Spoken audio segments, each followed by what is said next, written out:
ಓಂ ಶಾಂತಿ. ಇಂದಿನ ದಿನಾಂಕ 1/10/2023. ಅವ್ಯಕ್ತ ಬಾಪ್ತಾದ ರಿವೈಸ್ 31/12/95. ಡೈಮಂಡ್ ವರ್ಷದಲ್ಲಿ ಫರಿಷ್ಠೆಯಾಗಿ ಬಾಪ್ತಾದರವರ ಛತ್ರಛಾಯೆ ಹಾಗೂ ಪ್ರೀತಿಯ ಅನುಭವ ಮಾಡಿರಿ. ಇಂದು ವಿಶ್ವದಲ್ಲಿ ಸತ್ಯವಾದ ಡೈಮಂಡ್ ವಜ್ರ ಸಮಾನ ಉಜ್ವಲವನ್ನಾಗಿ ಮಾಡುವ ಪ್ರಕೃತಿಯನ್ನು ಸಹ ಡೈಮಂಡ್ ಸಮಾನ ಕಂಗೊಳಿಸುವಂತೆ ಮಾಡುವ ವಿಶ್ವದ ಆತ್ಮರಲ್ಲಿ ನಮ್ಮ ಡೈರೆಕ್ಟ್ ಸಂಬಂಧವಿಟ್ಟಿರುವ ಮಕ್ಕಳನ್ನು ಡೈಮಂಡ್ ಮಾಡುವ ಹಾಗೂ ಜೊತೆಯಲ್ಲಿ ಹೊಸ ವರ್ಷದ ಜೊತೆಯಲ್ಲಿ ನವಯುಗ ನವವಿಶ್ವವನ್ನು ಸ್ಥಾಪನೆ ಮಾಡುವ ತಂದೆಯು ಡೈಮಂಡ್ ಆಗುವ ಮಕ್ಕಳನ್ನು ನೋಡುತ್ತಾ ಇದ್ದಾರೆ. ಸಾಕಾರ ಸ್ವರೂಪದಲ್ಲಿಯೂ ಬಾಪ್ತಾದರವರ ಎದುರಿನಲ್ಲಿ ಎಷ್ಟು ಡೈಮಂಡ್ಗಳು ಹೊಳೆಯುತ್ತಾ ಇವೆ ಹಾಗೂ ವಿಶ್ವದ ಮೂಲೆ ಮೂಲೆಯಲ್ಲಿ 4 ಕಡೆ ಪ್ರಕಾಶಿಸುತ್ತಿರುವ ಡೈಮಂಡ್ಗಳನ್ನು ನೋಡುತ್ತಾ ಇದ್ದಾರೆ. ಸರ್ವರ ಮಸ್ತಕದಲ್ಲಿ ಪ್ರಕಾಶಿಸುತ್ತಿರುವ ಆತ್ಮರೂಪಿ ಡೈಮಂಡ್ ಎಷ್ಟು ಶೋಭಿಸುತ್ತದೆ. ಎದುರಿನಲ್ಲಿ ಪ್ರಕಾಶಿಸುತ್ತಿರುವ ಆತ್ಮರೂಪಿ ಡೈಮಂಡ್ ಹಾಗೂ ಇಷ್ಟೊಂದು ಸಂಘಟಿತ ರೂಪದಲ್ಲಿ 4 ಕಡೆ ಡೈಮಂಡ್ ನೋಡುವುದರಲ್ಲಿ ದೃಶ್ಯವು ಎಷ್ಟು ಪ್ರಿಯವೆನಿಸುತ್ತದೆ. ಹೀಗೆ ಈ ಸಂಘಟನೆಯು ಯಾರದ್ದಾಗಿದೆ? ಡೈಮಂಡ್ಗಳದ್ದಾಗಿದೆ ಅಲ್ಲವೇ? ನಂಬರ್ ವಾರ್ ಆಗಿರಬಹುದು, ಆದರೂ ಸಹ ಪ್ರಕಾಶಿಸುತ್ತಾ ಇದ್ದಾರೆ. ಪ್ರಕಾಶಿಸುತ್ತಿರುವ ಡೈಮಂಡ್ಗಳ ಸಭೆಯು ತಂದೆಯ ಎದುರಿನಲ್ಲಿ ಇದೆ. ನೀವು ಸಹ ಏನು ನೋಡುತ್ತಾ ಇದ್ದೀರಿ? ಡೈಮಂಡ್ ನೋಡುತ್ತಾ ಇದ್ದೀರಲ್ಲವೇ? ಅಥವಾ ಶರೀರವನ್ನು ನೋಡುತ್ತಾ ಇದ್ದೀರೋ? 63 ಜನ್ಮಗಳು ಶರೀರವನ್ನೇ ನೋಡಿದ್ದೀರಿ. ಆದರೆ ಈಗ ಶರೀರದಲ್ಲಿ ಪ್ರಕಾಶಿಸುತ್ತಿರುವ ಡೈಮಂಡ್ ಗೋಚರವಾಗುತ್ತದೆಯೇ ಅಥವಾ ಅಡಗಿಕೊಂಡಿದೆಯೋ? ಆದ್ದರಿಂದ ಒಮ್ಮೊಮ್ಮೆ ಕಾಣಿಸಿಕೊಳ್ಳುತ್ತದೆ, ಒಮ್ಮೊಮ್ಮೆ ಅಡಗಿಕೊಂಡು ಬಿಡುತ್ತದೆ. ಇದು ಡೈಮಂಡ್ ಜೂಬ್ಲಿ ಆಗಿದೆ. ಜೂಬ್ಲಿಯಲ್ಲಿ ಏನು ಇರುತ್ತದೆ? ಜೂಬ್ಲಿಯಲ್ಲಿ ಏನು ಅಲಂಕಾರ ಮಾಡುತ್ತಾರೆ? ಈಗಿನ ಸಮಯದಲ್ಲಿ ವೆರೈಟಿ ವಿಧವಾದ ಲೈಟ್ಗಳ ಅಲಂಕಾರವು ಹೆಚ್ಚಾಗಿ ಇರುತ್ತದೆ. ನೀವು ಸಹ ವೃಕ್ಷದಲ್ಲಿ ಅಲ್ಲಲ್ಲಿ ಲೈಟ್ಗಳನ್ನು ಸಜ್ಜುಗೊಳಿಸುತ್ತೀರಲ್ಲವೇ? ಹಾಗೆ ಡೈಮಂಡ್ ಜೂಬ್ಲಿ ಆಚರಣೆ ಮಾಡುವುದಂತೂ ಒಂದು ದಿನದ ಸಲುವಾಗಿ ಜೂಬ್ಲಿ ಆಚರಣೆ ಮಾಡುತ್ತೀರಿ ಅಥವಾ ಕ್ರಿಸ್ಮಸ್ ಆಚರಣೆ ಮಾಡುತ್ತೀರಿ ಅಥವಾ ಯಾವುದಾದರೂ ಉತ್ಸವ ಆಚರಣೆ ಮಾಡುತ್ತೀರಿ. ಆದರೆ ನೀವು ಏನು ಉತ್ಸವ ಆಚರಣೆ ಮಾಡುತ್ತಿದ್ದೀರಿ? ಡೈಮಂಡ್ ದಿವಸವೆಂದು ಹೇಳುತ್ತೀರೋ ಅಥವಾ ಡೈಮಂಡ್ ವರ್ಷವೆಂದು ಹೇಳುತ್ತೀರೋ? ಏನು ಆಚರಣೆ ಮಾಡುತ್ತಿದ್ದೀರಿ? ಡೈಮಂಡ್ ವರ್ಷವನ್ನು ಆಚರಣೆ ಮಾಡುತ್ತಿದ್ದೀರಾ? ಇದು ಪಕ್ಕಾ ಆಗಿದೆಯೇ? ಒಂದು ವೇಳೆ ಇದೇ ಎಲ್ಲರ ದೃಢ ಸಂಕಲ್ಪವಾಗಿದ್ದರೆ ಡೈಮಂಡ್ ಜೂಬ್ಲಿ ವರ್ಷವನ್ನು ಮಾಡುತ್ತಿದ್ದೇವೆಂಬುದು ಪಕ್ಕಾ ಆಗಿದ್ದರೆ ನಿಮ್ಮ ಬಾಯಿಯಲ್ಲಿ ಗುಲಾಬ್. ಆದ್ದರಿಂದ ಆನಂದೋತ್ಸವ ಆಚರಣೆ ಮಾಡುವುದೆಂದರೆ ಏನು ಆಗುವುದು? ಹಾಗಾದರೆ ಇಡೀ ವರ್ಷವು ಡೈಮಂಡ್ ಆಗುವಿರಾ ಅಥವಾ ಸ್ವಲ್ಪ ಕಲೆಯು ಹತ್ತುವುದೋ? ಬಾಪ್ತಾದರವರಂತೂ ಮಕ್ಕಳ ಅಕ್ಕರೆ ಉತ್ಸಾಹವನ್ನು ನೋಡಿ ಪದಮದಷ್ಟು ಡಬಲ್ ಶುಭಾಶಯಗಳನ್ನು ಕೊಡುತ್ತಾರೆ. ಈ ದಿನ ಡಬಲ್ ಆಗಿದೆಯಲ್ಲವೇ? ಒಂದು ಹೊಸ ವರ್ಷ ಹಾಗೂ ಇನ್ನೊಂದು ಡೈಮಂಡ್ ಜೂಬ್ಲಿ ಎರಡರ ಸಂಘಟನೆಯಾಗಿದೆ. ಹೀಗೆ ಡೈಮಂಡ್ ವರ್ಷದಲ್ಲಿ ಬಾಪ್ತಾದರವರು ಏನು ವಿಶೇಷತೆಯನ್ನು ನೋಡಲು ಬಯಸುತ್ತಾರೆಂದರೆ ಮಕ್ಕಳು ಪ್ರತಿಯೊಬ್ಬರು ಯಾವಾಗ ನೋಡಿದರೂ ಯಾರನ್ನು ನೋಡಿದರೂ ಏನು ಕಂಡು ಬರಬೇಕು? ಡೈಮಂಡ್ ಪ್ರಕಾಶಿಸುತ್ತಾ ಇರುವ ಡೈಮಂಡೋ ಅಥವಾ ಮಣ್ಣಿನೊಳಗಿರುವ ಡೈಮಂಡೋ? ಪ್ರಕಾಶಿಸುತ್ತಿರುವ ಡೈಮಂಡ್ ಒಳ್ಳೆಯದು. ಹಾಗಾದರೆ ಇಡೀ ವರ್ಷದ ಸಲುವಾಗಿ ಇಂತಹ ಡೈಮಂಡ್ ಆಗಿಬಿಟ್ಟಿರಾ? ಏಕೆಂದರೆ ಸಂಕಲ್ಪವನ್ನಂತೂ ಈ ದಿನ ಮಾಡಬೇಕಲ್ಲವೇ? ಮಾಡಿಬಿಟ್ಟಿರಾ? ಆಗುವುದೂ ಡೈಮಂಡ್ ಆಗುವೆನೋ ಹಾಗೂ ನೋಡುವುದೂ ಸಹ ಡೈಮಂಡ್ ನೋಡುವೆನೋ? ಒಂದು ವೇಳೆ ಆ ಅನ್ಯ ಆತ್ಮರು ಕಪ್ಪು ಕಲ್ಲಿದ್ದಲಾಗಿದ್ದರೂ ಪೂರ್ತಿ ತಮೋಗುಣವುಳ್ಳ ಆತ್ಮನಾಗಿದ್ದರೂ ನೀವು ಏನು ನೋಡುವಿರಿ? ಕಲ್ಲಿದ್ದಲನ್ನು ನೋಡುವಿರೋ ಅಥವಾ ಡೈಮಂಡನ್ನು ನೋಡುವಿರೋ? ಡೈಮಂಡ್ ನೋಡುವಿರಾ? ಒಳ್ಳೆಯದು. ನಿಮ್ಮ ದೃಷ್ಟಿಯು ಬೀಳುವುದರಿಂದ ಅವರ ತಮೋಗುಣವು ಕಪ್ಪು ಕಡಿಮೆಯಾಗುತ್ತಾ ಹೋಗುವುದು.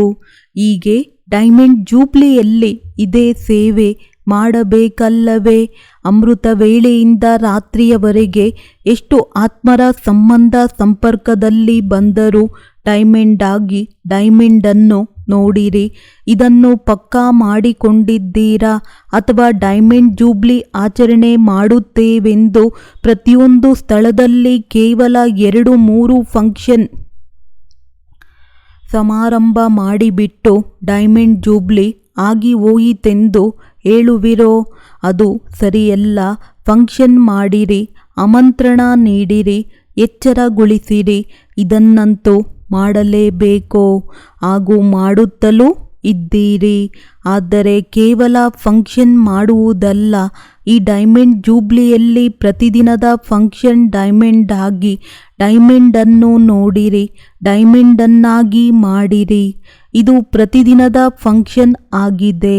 ಆದ್ದರಿಂದ ಪ್ರತಿದಿನವೂ ಫಂಕ್ಷನ್ ಮಾಡುವಿರೋ ಅಥವಾ 3-4 ದಿನ ಅಥವಾ 1 ವಾರ ಮಾಡುವಿರೋ? ಈ ವರ್ಷದಲ್ಲಿ ಬಾಪ್ ದಾದಾರವರದ್ದು ವಿಶೇಷವಾಗಿ ಎಲ್ಲ ಮಕ್ಕಳ ಬಗ್ಗೆ ಏನು ಶುಭ ಆಸೆ ಇದೆ ಎಂದರೆ, ಅಥವಾ ಶ್ರೀಮತವೆಂದಾದರೂ ಕರೆಯಿರಿ, ಡೈಮಂಡ್ನ ಹೊರತು ಬೇರೆ ಏನೂ ಆಗಬೇಡಿರಿ. ಏನೇ ಆಗಿಬಿಟ್ಟರೂ ಡೈಮಂಡ್ನಲ್ಲಿ ದೋಷವನ್ನು ಅಥವಾ ಕಲೆಯನ್ನು ಹಚ್ಚಬೇಡಿರಿ. ಒಂದು ವೇಳೆ ಯಾವುದಾದರೂ ವಿಘ್ನವಶವಾಗಿ ಬಿಟ್ಟರೆ ಅಥವಾ ಸಂಸ್ಕಾರ ಸ್ವಭಾವದ ವಶವಾಗಿ ಬಿಟ್ಟರೆ ಕಲೆ ಅಥವಾ ದೋಷವು ಹತ್ತಿಬಿಡುತ್ತದೆ. ವಿಘ್ನಗಳಂತೂ ಬರುತ್ತವೆ ಎಲ್ಲವೇ? ವಿಘ್ನಗಳು ಬರಬೇಕಲ್ಲವೇ? ವಿಘ್ನಗಳು ಬರಬೇಕೋ ಅಥವಾ ಬೇಡವೋ? ವಿಘ್ನ ವಿನಾಶಕ ಎನ್ನುವ ಟೈಟಲ್ ಇರುವುದರಿಂದ ವಿಘ್ನಗಳು ಬಂದರೆ ತಾನೇ ಆಮೇಲೆ ವಿನಾಶ ಮಾಡುವುದು. ಒಂದು ವೇಳೆ ಯಾರಾದರೂ ವಿಜಯಶಾಲಿ ಎಂದು ಹೇಳಿಕೊಳ್ಳುವವರು ಶತ್ರುವೇ ಬರಬಾರದೆಂದು ಹೇಳಿದರೆ ಅವರು ವಿಜಯಶಾಲಿ ಎಂದು ಯಾರಾದರೂ ಒಪ್ಪಿಕೊಳ್ಳುತ್ತಾರೇನೋ? ಇಲ್ಲ. ಆದ್ದರಿಂದ ವಿಘ್ನಗಳಂತೂ ಬರುವುವು. ಪ್ರಕೃತಿಯು ವಿಘ್ನವಾಗಲಿ ಅಥವಾ ಆತ್ಮರ ವಿಘ್ನವಾಗಲಿ ಅಥವಾ ಅನೇಕ ಪ್ರಕಾರದ ಪರಿಸ್ಥಿತಿಗಳ ವಿಘ್ನವಾಗಲಿ ಬಂದರೂ ನೀವು ಡೈಮಂಡ್ ಎಂದರೆ ಎಂತಹ ಶಕ್ತಿಪೂರ್ಣರಾಗಿರೆಂದರೆ ಕಲೆ ಅಥವಾ ದೋಷದ ಪ್ರಭಾವ ಆಗಬಾರದು. ಇದು ಸಾಧ್ಯವಾಗುತ್ತದೆಯೇ? ಈ ವಜ್ರ ಮಹೋತ್ಸವ ವರ್ಷವು ಮಹಾನ್ ವರ್ಷವಾಗಿದೆ. ಅವರು ವಿಶೇಷವಾದ ಮಾಸವನ್ನು ಆಚರಿಸುವಂತೆಯೇ ಈ ವಜ್ರ ಮಹೋತ್ಸವ ವರ್ಷವು ಶ್ರೇಷ್ಠ ವರ್ಷವಾಗಿದೆ. ಈ ವರ್ಷ ಬಾಪ್ ದಾದಾರವರು ಎಲ್ಲರನ್ನೂ ನಡೆಯುತ್ತಾ ತಿರುಗಾಡುತ್ತಾ ಫರಿಷ್ಠೆಗಳನ್ನಾಗಿ ನೋಡಲು ಬಯಸುತ್ತಾರೆ. ಆತ್ಮವನ್ನು ನೋಡಲು ಕೇವಲ ಸೇವಾ ಕೇಂದ್ರದ ಕಲ್ಯಾಣಿಗಳಾಗಬೇಡಿ, ವಿಶ್ವ ಕಲ್ಯಾಣಿಗಳಾಗಿರಿ ಎಂದು ಹಲವರು ಹೇಳುತ್ತಾರೆ. ಅವರು 84 ಬಾರಿ ಪ್ರಯತ್ನಿಸುತ್ತಾರೆ. ಆದರೆ ಆತ್ಮವು ತುಂಬ ಚಿಕ್ಕದಾಗಿದೆ. ಆದ್ದರಿಂದ ದೇಹವು ಕಾಣಿಸುತ್ತದೆ. ಆದ್ದರಿಂದ ಬಾಪ್ ದಾದಾ ಹೇಳುತ್ತಾರೆ, ಬಿಂದು ಜಾರಿ ಹೋಗುತ್ತದೆ. ಆದರೆ ಫರಿಷ್ಠಾ ರೂಪವು ಉದ್ದ ಮತ್ತು ಅಗಲವಾದ ದೇಹವಾಗಿದೆ. ಅದು ಒಂದು ಬಿಂದುವಲ್ಲ, ಅಲ್ಲವೇ? ಫರಿಷ್ಠಾ ಎಂದರೆ ಬೆಳಕಿನ ಆಕಾರ. ಆದ್ದರಿಂದ ಫರಿಷ್ಠಾ ರೂಪದಲ್ಲಿ ಸ್ಥಿತರಾಗಿ ಪ್ರತಿಯೊಂದು ಕರ್ಮವನ್ನು ಮಾಡಿ. ನೀವು ಫರಿಷ್ಠಾ ರೂಪದಲ್ಲಿ ಕರ್ಮವನ್ನು ಮಾಡಲು ಸಾಧ್ಯವಿಲ್ಲ ಎಂದು ಅಲ್ಲ, ಮಾಡಬಹುದೇ? ಅಥವಾ ನಿಮಗೆ ಸಾಕಾರ ಶರೀರವು ಬೇಕೇ? ಏಕೆಂದರೆ ಸಾಕಾರ ಶರೀರದೊಂದಿಗೆ ಅನೇಕ ಜನ್ಮಗಳಿಂದ ಪ್ರೀತಿ ಇದೆ. ಮರೆಯಲು ಬಯಸಿದರೂ ಮರೆಯಲು ಸಾಧ್ಯವಾಗುವುದಿಲ್ಲ. ಆದ್ದರಿಂದ ತಂದೆಯು ಹೇಳುವುದೇನೆಂದರೆ, ಆದ್ದರಿಂದ ಒಳ್ಳೆಯದು, ನಿಮಗೆ ಶರೀರವನ್ನೇ ನೋಡುವ ಅಭ್ಯಾಸವಾಗಿ ಬಿಟ್ಟಿರುವುದರಿಂದ ಅದಕ್ಕೇನೂ ಅಡ್ಡಿ ಇಲ್ಲ. ಈಗ ಪ್ರಕಾಶದ ಶರೀರವನ್ನು ನೋಡಿರಿ. ಶರೀರವು ಬೇಕೆಂದರೆ ಫರಿಷ್ಠೆಯೂ ಸಹ ಶರೀರಧಾರಿಯಾಗಿದ್ದಾರೆ. ಹಾಗೂ ನೀವೆಲ್ಲರೂ ಹೇಳುತ್ತೀರಿ, ಶಿವಬಾಬಾರವರು ಮತ್ತು ಬ್ರಹ್ಮ ಬಾಬಾರವರೊಂದಿಗೆ ಬಹಳ ಪ್ರೀತಿ ಇದೆ. ಪ್ರೀತಿಯ ಅರ್ಥವಾಗಿದೆ ಸಮಾನರಾಗುವುದು. ಹೇಗೆ ಬ್ರಹ್ಮ ಬಾಬಾರವರು ಫರಿಷ್ಠಾ ರೂಪದಲ್ಲಿದ್ದಾರೆ, ಹಾಗೆ ಬ್ರಹ್ಮ ತಂದೆಯ ಸಮಾನ ಫರಿಷ್ಠಾ ಸ್ವರೂಪದಲ್ಲಿ ಸ್ಥಿತರಾಗಿ ಪ್ರತಿ ಕರ್ಮವನ್ನು ಮಾಡಿರಿ. ಏಕೆಂದರೆ ಯಾವಾಗ ವಜ್ರ ಮಹೋತ್ಸವವನ್ನು ಆಚರಿಸುತ್ತಿದ್ದೀರಿ, ಸ್ಥಾಪನೆಯ 60 ವರ್ಷ ಸಂಪನ್ನವಾಗಿ ವಿಶೇಷ ಸ್ಥಾಪನೆಯ ನಿಮಿತ್ತ ಶಿವತಂದೆ ಇದ್ದಾರೆ. ಆದರೆ ನಿಮಿತ್ತ ಬ್ರಹ್ಮ ಬಾಬಾ ಆದರೂ ನೀವು ತಮ್ಮನ್ನು ಶಿವಕುಮಾರ ಶಿವಕುಮಾರಿಯರೆಂದು ಹೇಳಿಕೊಳ್ಳುವುದಿಲ್ಲ. ಬ್ರಹ್ಮಕುಮಾರ ಬ್ರಹ್ಮಕುಮಾರಿ. ಹೀಗೆ ಬ್ರಹ್ಮ ಬಾಬಾರವರ ಸ್ಥಾಪನೆಯ ಕಾರ್ಯದ ಜೂಬ್ಲಿಯನ್ನು ಆಚರಣೆ ಮಾಡುತ್ತಿದ್ದೀರಿ. ಆದ್ದರಿಂದ ಯಾರ ಜೂಬ್ಲಿಯನ್ನು ಆಚರಣೆ ಮಾಡಲಾಗುತ್ತದೆಯೋ ಅವರಿಗೆ ಏನು ಕೊಡಲ್ಪಡುತ್ತದೆ? ಗಿಫ್ಟ್. ಹಾಗಾದರೆ ನೀವೆಲ್ಲರೂ ಗಿಫ್ಟ್ ಕೊಡುತ್ತೀರೋ ಅಥವಾ ಈ ಗುಲಾಬಿಯ ಹೂವನ್ನು ತೆಗೆದುಕೊಂಡು ಬಂದು ಕೊಡುತ್ತೀರೋ ಹಾಗೂ ಗಿಫ್ಟ್ ಕೊಟ್ಟಿದ್ದಾಯಿತು ಎಂದು ಹೇಳುತ್ತೀರೋ? ಒಬ್ಬೊಬ್ಬರು ಆನೆಯನ್ನು ತೆಗೆದುಕೊಂಡು ಬರುತ್ತಾರೆ, ಒಬ್ಬೊಬ್ಬರು ಕುದುರೆಯನ್ನು ತೆಗೆದುಕೊಂಡು ಬರುತ್ತಾರೆ. ಈ ಗಿಫ್ಟ್ ಅಂತೂ ಮನೋರಂಜನೆ ಆಗಿದೆ. ಈ ಮನೋರಂಜನೆಯು ಒಳ್ಳೆಯದಾಗಿದೆ. ಎಲ್ಲರೂ ನೋಡಿ ಖುಷಿಯಾಗುತ್ತಾರೆ. ಈ ದಿನ ಕುದುರೆಯು ನರ್ತನ ಮಾಡುತ್ತಿದೆ, ಈ ದಿನ ಮನುಷ್ಯರು ಯಾರೋ ನೃತ್ಯ ಮಾಡುತ್ತಿದ್ದಾರೆ. ಹೀಗೆ ಆಟದ ವಸ್ತುಗಳನ್ನು ನೋಡಿ ಖುಷಿಯಾಗುತ್ತಾರೆ. ವಸ್ತುಗಳನ್ನು ತೆಗೆದುಕೊಂಡು ಬರಲು ಅಡ್ಡಿ ಇಲ್ಲ. ಆದರೆ ಬ್ರಹ್ಮ ಬಾಬಾರಿಗೆ ಮನಸ್ಸಿಗೆ ಇಷ್ಟವಾಗುವ ಗಿಫ್ಟ್ ಏನು ಕೊಡುವಿರಿ? ನೋಡಿರಿ, ಯಾರಿಗಾದರೂ ಉಡುಗೊರೆ ಕೊಡಬೇಕಾದರೆ ಅವರಿಗೆ ಏನು ಇಷ್ಟವಾಗಿದೆ ಎಂಬುದನ್ನು ನೋಡಲಾಗುತ್ತದೆ. ಏನೇನು ಅವರು ಇಷ್ಟಪಡುತ್ತಾರೆ ಅಥವಾ ಇಷ್ಟಪಡುವುದಿಲ್ಲ ಎನ್ನುವುದನ್ನು ನೋಡುತ್ತಾರಲ್ಲವೇ? ಆದ್ದರಿಂದ ಬ್ರಹ್ಮ ಬಾಬಾರವರಿಗೆ ಏನು ಪ್ರಿಯವಾಗಿದೆ?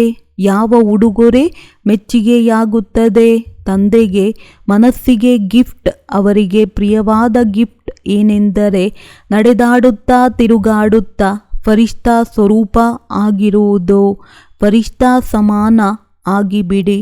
ಫರಿಷ್ಠಾ ರೂಪದಲ್ಲಿ ಯಾವ ವಿಘ್ನವೂ ನಿಮ್ಮ ಮೇಲೆ ಪ್ರಭಾವವನ್ನುಂಟು ಮಾಡುವುದಿಲ್ಲ. ನಿಮ್ಮ ಸಂಕಲ್ಪ, ದೃಷ್ಟಿ, ವೃತ್ತಿ ಎಲ್ಲವೂ ಡಬಲ್ ಲೈಟ್ ಆಗಿಬಿಡುವುದು. ಗಿಫ್ಟ್ ನೀಡಲು ತಯಾರಾಗಿದ್ದೀರಾ? ಜಿ. ನೋಡಿರಿ, ನಿಮ್ಮ ಸಮ್ಮತಿಯು ರೆಕಾರ್ಡ್ ಮುದ್ರಿಕೆ ಆಗುತ್ತಾ ಇದೆ. ಒಳ್ಳೆಯದು. ಸುವರ್ಣ ಪ್ರಪಂಚವನ್ನು ತರುವುದಕ್ಕಾಗಿ ಫರಿಷ್ಠೆ ಆದರೆ ಹೇಗೆ ವಜ್ರವು ಹೊಳೆಯುತ್ತದೆಯೋ ಹಾಗೆ ನಿಮ್ಮ ಫರಿಷ್ಠಾ ರೂಪವು ಪ್ರಕಾಶಿಸುವುದು. ಈ ಅಭ್ಯಾಸವನ್ನು ಚೆನ್ನಾಗಿ ಮಾಡುತ್ತಾ ಇರಿ. ಅಮೃತ ವೇಳೆಯಲ್ಲಿ ಎದ್ದು ಸ್ಮೃತಿಯಲ್ಲಿ ಏನು ತಂದುಕೊಳ್ಳಿರೆಂದರೆ, ನಾನು ಯಾರು? ಫರಿಷ್ಠಾ ಆಗಿದ್ದೇನೆ. ಸಂಕಲ್ಪವನ್ನೇನೋ ಮಾಡುತ್ತೀರಿ ಹಾಗೂ ಬಯಸಿಯೂ ಬಯಸುತ್ತೀರಿ. ಆದರೂ ಸಹ ಯಾವಾಗ ನಿಮ್ಮ ಫಲಿತಾಂಶವನ್ನು ನೋಡುತ್ತೀರೋ ಹಾಗೂ ಬರೆದು ಕೊಡುತ್ತೀರೋ ಆಗ ಮೆಜಾರಿಟಿ ಅಧಿಕ ಸಂಖ್ಯೆಯ ಮಕ್ಕಳು ಏನು ಹೇಳುತ್ತೀರಿ? ಎಷ್ಟು ಬಯಸುತ್ತೇವೆ ಅಷ್ಟು ಆಗಲಿಲ್ಲ ಎಂದು 50% ಆಯಿತು, 60% ಆಯಿತು ಎಂದು ಹೇಳುತ್ತೀರಿ. ಡೈಮಂಡ್ ಜೂಬ್ಲಿಯಲ್ಲಿಯೂ ಹೀಗೆ ಪರ್ಸೆಂಟೇಜ್ನಲ್ಲಿ ಆಗುತ್ತೀರೋ ಅಥವಾ ಪೂರ್ಣ ರೂಪದಲ್ಲಿ ಇರುವುದೇನೋ? ಏನಾಗುವುದು? ಡಬಲ್ ವಿದೇಶಿಯರು ಹೇಳಿರಿ. ಪರ್ಸೆಂಟ್ ಇರುವುದೇನೋ? ಹೌದು ಅಥವಾ ಇಲ್ಲ ಎಂದು ಹೇಳಿರಿ. ಸ್ವಲ್ಪ ಸ್ವಲ್ಪ ರಿಯಾಯಿತಿ ಕೊಡೋಣವೇ? ಶಕ್ತಿಯರಲ್ಲಿ ಪರ್ಸೆಂಟೇಜ್ ಇರುವುದೇನೋ? ಅಕ್ಕರೆ ಉತ್ಸಾಹದಿಂದ ಮಾಡುವುದಿಲ್ಲ, ಯೋಚನೆ ಮಾಡಿ ಮಾಡುತ್ತಾರೆ. ಡಬಲ್ ವಿದೇಶಿಯರಾಗಲಿ ಭಾರತೀಯರಾಗಲಿ ಒಂದು ವೇಳೆ ಪರ್ಸೆಂಟೇಜ್ ಇಲ್ಲದೆ ಪೂರ್ಣ ಪಾಸ್ ಆಗಿಬಿಟ್ಟರೆ ಬ್ರಹ್ಮ ಬಾಬಾರವರು ಏನು ಮಾಡುತ್ತಾರೆ ಗೊತ್ತಿದೆಯೇ? ಶಭಾಸ್ ಕೊಡುವವರು ಕೇವಲ ಬೇಷ್ ಎಂದು ಮೆಚ್ಚುಗೆ ಸೂಚಿಸುತ್ತಾರೇನೋ ಇನ್ನೇನು ಮಾಡುತ್ತಾರೆ? ಪ್ರತಿದಿನವೂ ನಿಮ್ಮನ್ನು ಅಮೃತ ವೇಳೆಯಲ್ಲಿ ತಮ್ಮ ಬಾಹುಗಳಲ್ಲಿ ಕರೆದುಕೊಳ್ಳುವರು. ನಾನು ಬ್ರಹ್ಮ ಬಾಬಾರವರ ಬಾಹುಗಳಲ್ಲಿ ಅತೀಂದ್ರಿಯ ಸುಖದಲ್ಲಿ ಓಲಾಡುತ್ತಿದ್ದೇನೆಂದು ನಿಮಗೆ ಅನುಭವವಾಗುವುದು. ದೊಡ್ಡ ದೊಡ್ಡ ಆಲಿಂಗನವು ದೊರೆಯುವುದು ಹಾಗೂ ಜೊತೆಯಲ್ಲಿ ಬ್ರಹ್ಮ ಬಾಬಾರಿಗೆ ಮಕ್ಕಳ ಜೊತೆಯಲ್ಲಿ ತುಂಬ ಪ್ರೀತಿ ಇರುವುದರಿಂದ ಆಲಿಂಗನ ಮಾಡುವರು ಹಾಗೂ ಇಡೀ ದಿನವೂ ಏನು ದೊರೆಯುವುದು? ಹೇಗೆ ಚಿತ್ರಗಳಲ್ಲಿ ತೋರಿಸುತ್ತಾರೆ, ಯಾವಾಗ ಬಿರುಗಾಳಿಯೂ ಬಂದಿತೋ, ಪ್ರವಾಹವು ಉಕ್ಕು ಬಂದಿತೋ ಆಗ ಏನಾಯಿತು? ಸರ್ಪವು ಛತ್ರಛಾಯೆ ಆಗಿಬಿಟ್ಟಿತು. ಅವರಂತೂ ಶ್ರೀಕೃಷ್ಣನಿಗಾಗಿ ಸ್ಥೂಲ ಮಾತಾಗಿ ತೋರಿಸಿಬಿಟ್ಟಿದ್ದಾರೆ. ಆದರೆ ವಾಸ್ತವದಲ್ಲಿ ಇದು ಆತ್ಮಿಕ ಮಾತು.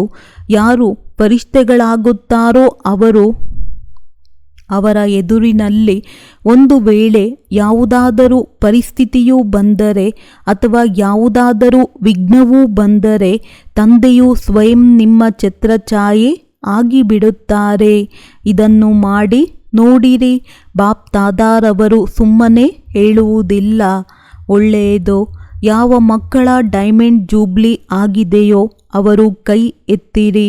ಈಗ ಡೈಮಂಡ್ ಜೂಬ್ಲಿ ಅವರೊಂದಿಗೆ ಬಾಪ್ ದಾದಾರವರು ಮಾತನಾಡುತ್ತಾರೆ. ನೀವು 14 ವರ್ಷದಲ್ಲಿ ಯೋಗ ತಪಸ್ಸು ಮಾಡಿದ್ದೀರಿ. ಆಗ ವಿಘ್ನಗಳು ಎಷ್ಟೊಂದು ಬಂದವು. ಆದರೆ ನಿಮಗೆ ಏನಾದರೂ ಆಯಿತೇ? ಆದ್ದರಿಂದ ಬಾಪ್ ದಾದಾರವರು ಛತ್ರಛಾಯೆ ಆದರಲ್ಲವೇ? ಎಷ್ಟು ದೊಡ್ಡ ದೊಡ್ಡ ಘಟನೆಗಳು ಆದವು. ಇಡೀ ಪ್ರಪಂಚದ ಮುಖ್ಯಸ್ಥರು, ಮುಖಂಡರು, ಗುರುಜನರು ಎಲ್ಲರೂ ವಿರೋಧಿಗಳಾಗಿ ಬಿಟ್ಟರು. ಬ್ರಹ್ಮ ಕುಮಾರಿಯರು ಮಾತ್ರವೇ ಅಚಲವಾಗಿದ್ದೀರಿ. ಪ್ರತ್ಯಕ್ಷದಲ್ಲಿ ಬಿಕಾರಿ ಜೀವನವನ್ನು ನೋಡಿದ್ದೀರಿ. ತಪಸ್ಸಿನ ಸಮಯದಲ್ಲಿ ಭಿನ್ನ ಭಿನ್ನ ವಿಘ್ನಗಳನ್ನು ನೋಡಿದ್ದೀರಿ. ಬಂದೂಕು ಬಂದಿತು, ಕತ್ತಿಗಳು ಬಂದವು, ಎಲ್ಲವೂ ಬಂದವು. ಆದರೆ ಛತ್ರಛಾಯೆಯೂ ಇತ್ತಲ್ಲವೇ? ಏನಾದರೂ ನಷ್ಟವಾಯಿತೇ? ಯಾವಾಗ ಪಾಕಿಸ್ತಾನವು ಅಸ್ತಿತ್ವದಲ್ಲಿ ಬಂದಿತೋ ಆಗ ಏನಾಯಿತು? ಪ್ರಾಪಂಚಿಕ ಜನರು ಗಲಭೆ ಉಪದ್ರವಗಳಲ್ಲಿ ಹೆದರಿ ಎಲ್ಲವನ್ನೂ ತೊರೆದು ಓಡಿ ಹೋದರು ಹಾಗೂ ನಿಮ್ಮ ಟೆನ್ನಿಸ್ ಕೋರ್ಟ್ ಸಾಮಾನಿನಿಂದ ತುಂಬಿ ಹೋಯಿತು. ತುಂಬಲ್ಪಟ್ಟಿತಲ್ಲವೇ? ಏಕೆಂದರೆ ಏನು ಉತ್ತಮವಾದ ವಸ್ತುವೆನಿಸುತ್ತಿತ್ತೋ ಅದನ್ನು ಹೇಗೆ ಬಿಡುವುದೆಂದು ಕೊಟ್ಟು ಹೋದರು. ಉತ್ತಮ ವಸ್ತುಗಳೊಂದಿಗೆ ಪ್ರೀತಿ ಇರುತ್ತದೆ ಎಲ್ಲವೇ? ಯಾವ ಸಿಂಧಿ ಜನರು ಆ ಸಮಯದಲ್ಲಿ ವಿರೋಧಿಯಾಗಿದ್ದರೋ ಅವರು ನಿಂದನೆಯನ್ನು ಮಾಡುತ್ತಿದ್ದರು ಹಾಗೂ ಸಾಮಾನನ್ನು ಕೊಟ್ಟರು.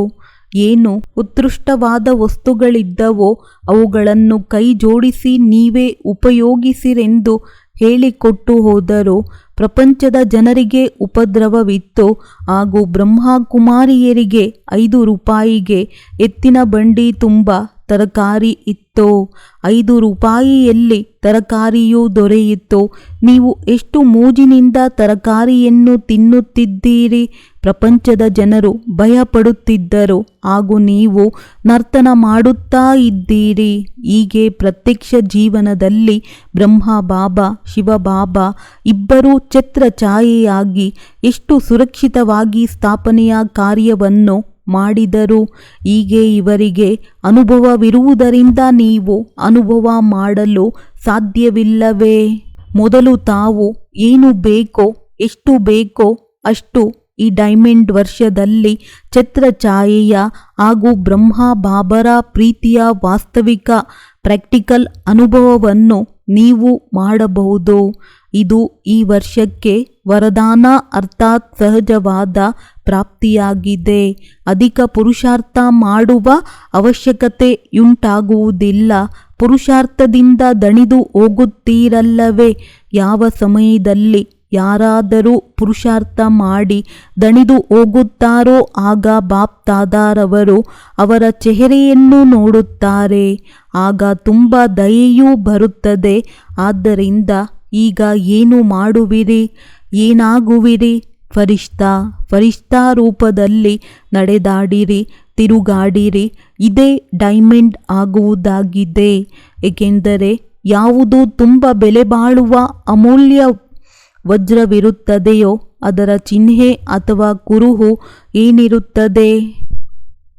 ಲೈಟ್ನ ಪ್ರಕಾಶದ ಮುಂದೆ ಇಟ್ಟರೆ ಹೊಳೆಯುತ್ತದೆ ಹಾಗೂ ಯಾವಾಗ ಪ್ರಕಾಶಿಸುತ್ತದೆಯೋ ಆಗ ಅದರಿಂದ ಕಿರಣಗಳು ಹೊರಹೊಮ್ಮುತ್ತವೆ. ಬಣ್ಣ ಬಣ್ಣದ ಕಿರಣಗಳು ಹೊರಬರುತ್ತವೆ.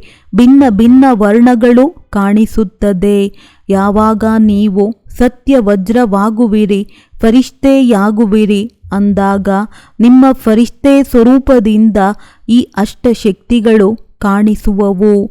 ಹೇಗೆ ಆ ಬಣ್ಣ ಕಿರಣಗಳ ರೂಪದಲ್ಲಿ ಕಾಣಿಸುವವು, ಹಾಗೆಯೇ ನೀವು ವಜ್ರ ಅರ್ಥಾತ್ ಫರಿಷ್ಠ ರೂಪವಾದರೆ ನಡೆಯುತ್ತಾ ತಿರುಗಾಡುತ್ತಾ ನಿಮ್ಮ ಮೂಲಕ ಅಷ್ಟಶಕ್ತಿಗಳ ಕಿರಣಗಳ ಅನುಭೂತಿ ಆಗುವುದು.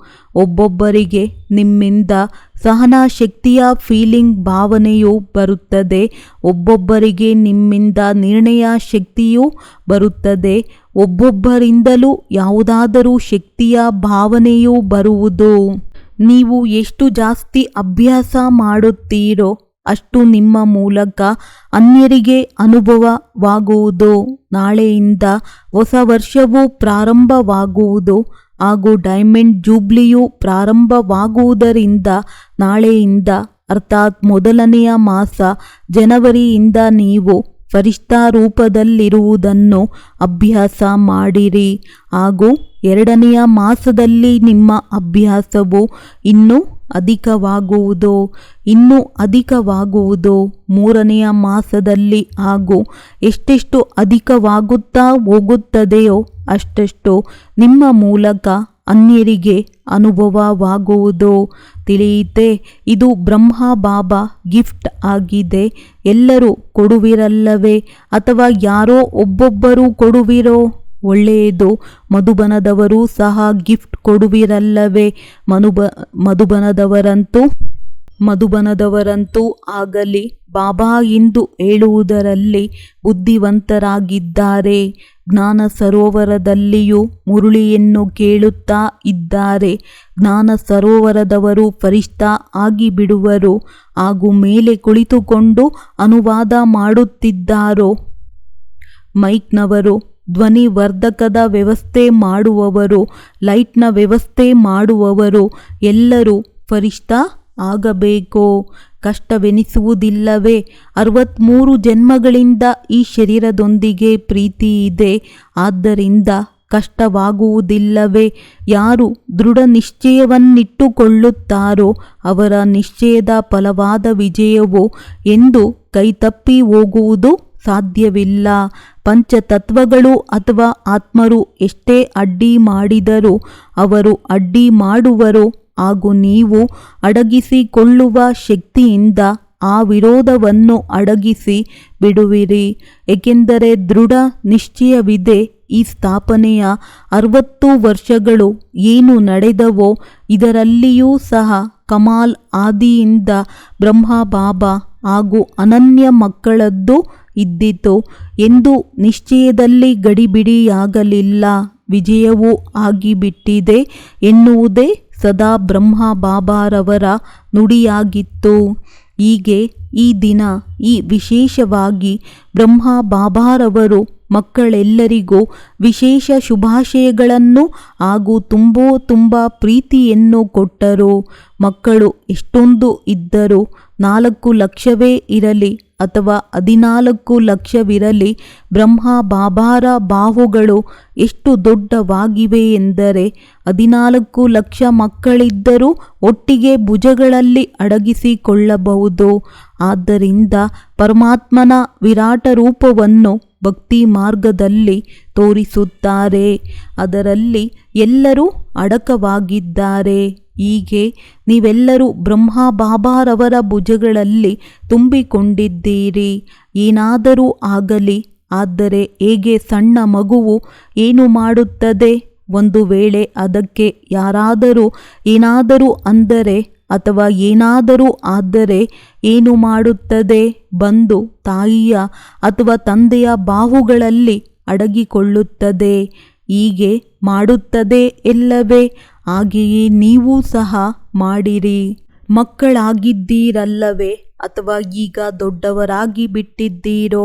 100 ವರ್ಷ ವಯಸ್ಸಿನವರೂ ಸಹ ತಂದೆಯ ಮುಂದೆಯಂತೂ ಮಗುವೇ ಆಗಿದ್ದಾರೆ. ಆದ್ದರಿಂದ ನಿಮಗೂ ಸಹ ಏನೇ ಆದರೂ ಬ್ರಹ್ಮ ಬಾಬರ ಮಡಿಲಿನಲ್ಲಿ ಅಡಗಿಕೊಂಡು ಬಿಡಿ ಅಷ್ಟೇ. ಇದಂತೂ ಸಹಜ ಆಗಿದೆಯಲ್ಲವೇ? ಒಳ್ಳೆಯದು. 4 ಕಡೆಯ ಪ್ರಕಾಶಿಸುತ್ತಿರುವ ಸತ್ಯವಾದ ವಜ್ರಗಳಿಗೆ ಸದಾ ನಿಶ್ಚಯ ಹಾಗೂ ದೃಢ ಸಂಕಲ್ಪದ ಮೂಲಕ ಸ್ವಯಂ ನಿಮ್ಮನ್ನು ಸತ್ಯವಾದ ವಜ್ರವನ್ನಾಗಿ ಮಾಡಿಕೊಂಡು ಅನ್ಯರನ್ನು ಮಾಡುವವರಿಗೆ ಸದಾ ಬಾಪ್ ದಾದಾರವರ ಸಮಾನ ಡಬಲ್ ಲೈಟ್ ಫರಿಷ್ಠಾ ಸ್ವರೂಪದಲ್ಲಿ ಸ್ಥಿತರಾಗುವ ಶ್ರೇಷ್ಠ ಆತ್ಮರಿಗೆ ಸದಾ ತಂದೆ ಹಾಗೂ ಸೇವೆ ಇವೆರಡರಲ್ಲಿ ಬ್ಯುಸಿಯಾಗಿರುವ ಮಾಯಾಜೀತರಾಗಿ ವಿಶ್ವದ ರಾಜ್ಯಭಾಗ್ಯವನ್ನು ಪಡೆಯುವ ಸಂಗಮಯುಗದ ಡೈಮಂಡ್ಗಳಿಗೆ ವಜ್ರಗಳಿಗೆ ಬಾಪ್ ದಾದಾರವರ ನೆನಪು, ಪ್ರೀತಿ ಹಾಗೂ ನಮಸ್ತೆ.